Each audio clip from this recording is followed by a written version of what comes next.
আগামী অর্থবছরে মধ্যবিত্তদেরও টিসিবির ফ্যামিলি কার্ডের আওতায় নিয়ে আসা হবে। রোববার রাজধানীর মিরপুরে জুন মাসের বিক্রি কার্যক্রমের উদ্বোধনী অনুষ্ঠানে এমন আশার কথাই বলেন বাণিজ্য প্রতিমন্ত্রী আহসানুল ইসলাম টিটু।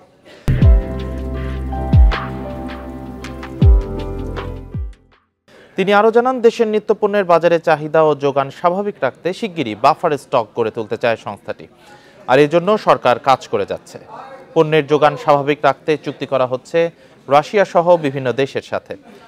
প্রতিমন্ত্রী বলেন, আগামীতে নিত্যপণ্যের বাজারে বাড়বে না চালের দাম, সেভাবেই কাজ করছে সরকার। এদিকে টিসিবির পণ্য নেয়ার সময় সাধারণ মানুষের বিভিন্ন ভোগান্তির কথা তুলে ধরেন। তারা বলেন, অবৈধভাবে অনেক সচ্ছল মানুষদের এসব পণ্য দেয়া হচ্ছে, এতে বঞ্চিত হচ্ছেন নিম্নবিত্তরা।